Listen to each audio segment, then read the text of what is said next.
Fu Critic. Why the K in Critic? The K is for knuckle. And sometimes karate. Kung Fu Critic here, and today we're going to be covering... What was this again? Rage of the Master. Holy Lord. Alright, we're going to need a new camera. Much better. Now, this quality fits a film of this quality much, much better. Rage of the Masters. Good Lord. Poor martial arts and kung fu action. Poor acting. Extremely poor dubbing. And my Lord, do you have to have so much gore just to try to get more people to watch? Absolute ridiculousness. I would give you the cast list, but I've searched. It's hard to find the names of half these people, so I can give you a nice cast list. I mean, I see their names at the beginning of the film, but after that, I don't know who's who, so I'm just going to make up my own cast list. Let's take a look at a Kung Fu Critic cast list. We have our hero, aka Tiger. Tiger's mother, we'll call her mother. Generic Master, who quickly dies in about 8 minutes. Master's daughter and son. And we have our servants, daddy servant and son servant. Don't forget about the evil, disgraced student, friend to the master, and his Thailand muscle. Gotta love the yellow and red combination going on there. Let you know he means business. Let's hop into the flick. Start right out with generic, poorly executed little rigmarole in a dojo with our elderly master and daughter overseeing all of the interesting sights. Men pulling men with ropes. Men compressing steel bars with nothing but their throats. Master saying, "That's a poor job." As we progress, we meet the disgraced student returning to find vengeance on the school that banished him. This sequence begins our first body count, as many students are poorly and misapprehensively, oddly, and confusingly killed. Take a look at most of the hits in here. They don't connect. And I love how many times you see the artist slowly getting ready to connect, but then pulling back and waiting for the other person to connect so that they can do their little tussle. Poorly, fantastically garbage. Now, our master says, "Daughter, leave! Save yourself! Find your brother!" Quickly through a little this and that, she escapes, finds her brother, and now they are on a quest for vengeance. But how can this be done? Why is this evil man taking over their dojo? They must find someone to help them.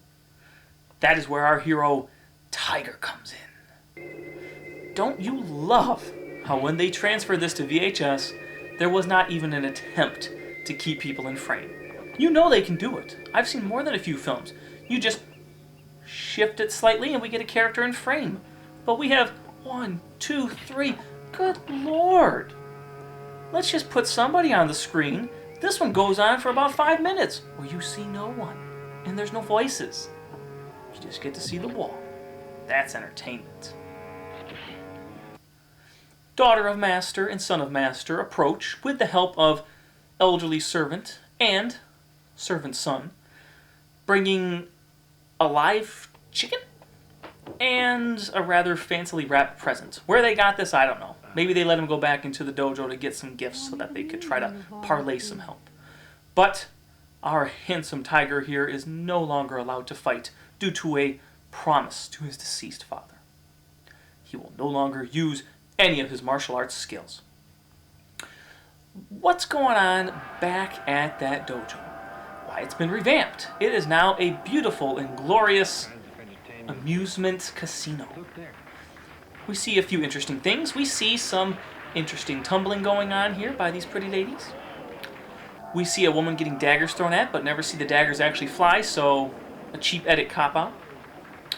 And then, for God knows why, we stick on a cockfight for, I swear, 10 minutes. Why is this necessary? It's a bit disturbing. Then we go back to our friendly Tiger At Tiger's house, he is now confronting his mother about why they are not allowed to use martial arts. Why can they not help others? She says it is forbidden and he knows why. The people that previously brought the presents, daughter and son, are currently sleeping out on their lawn, waiting for help to come. What's this? The daughter is bitten by a snake? Daughter of Master is quickly attended to, mended, and quickly thrown out. Once again, the mother says, no martial arts. She is then sent back to the home of the uncle servant and his son servant. She meets her brother and they discuss what they should do next. Throughout this sequence, we see a few fights here and there, as per poorly executed. We then come back to Mr. Tiger and his mother's house.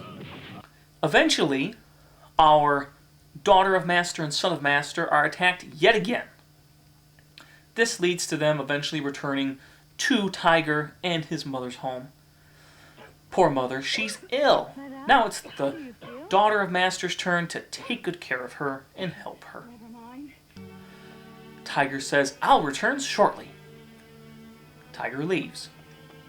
Why do you leave them? It's obvious that somebody's hunting for them. Maybe you should stick around just a little bit longer. In either case, he's gone. Sure enough, baddies ahoy. They immediately enter. Brother and uncle pop in. A big fight ensues. Granny's got game. Look at this mother fight. Pardon my language. She knows what to do. This is some of the best food we've seen so far in this film. The way that she's doing all these different acrobatics, throwing different elements at people. Very well done. And she's handling them until she gets stabbed in the back. Literally. After this, it becomes a big epic sequence of them trying to run away and get out of the house. Eventually, at the end of this long, elongated fight sequence, which ends, of course, with everyone dying, including a rather comedic doll figure of the girl master falling out. We eventually see our Tiger return. Bodies everywhere. Finds his mother, a beautiful sunset shot. Things are going to get epic. He has decided vengeance will be his. He returns to the casino of evil, finds the men, and quickly begins to dispatch them. This is good kung fu. This is decently entertaining, even with the bad extras. This man is good. Why don't you use him for the whole film? Instead of these poorly executed, mediocre elements, this man can actually do a decent amount of fu. Look at him go. He kicks butt. We even end on a wonderful outdoor beach sequence where he's out fighting them, splashing in the water in their fancy, flashy, elemental suits. You know what, folks? I would actually give this film a big thumbs up if he was in the whole film allowed to compete with martial arts. Instead, he's stuck by that stupid promise, which, earlier on, he quickly decides at the end to break it by throwing a chair at the sign. Promise broke. Garbage. Absolute filthy, stenchy garbage. You get a little whiff of a flower at the end there, but honestly, the build-up and the wait for this, pointless sequences that go nowhere and have nothing to do with our main characters. You have poorly executed martial arts with poorly executed main lead actors. A dramatic timeline that doesn't quite feel coherent and is very atypical. It's just a revenge film. Trying to be epic about having a creed that is quickly thrown away and broken and forgiven is nothing to be happy about. Poor as poor can get. Do I recommend this? No. Even if you want to go in for a laugh, you're not going to laugh. There aren't enough comedic elements, aside from maybe some poor dubbing moments.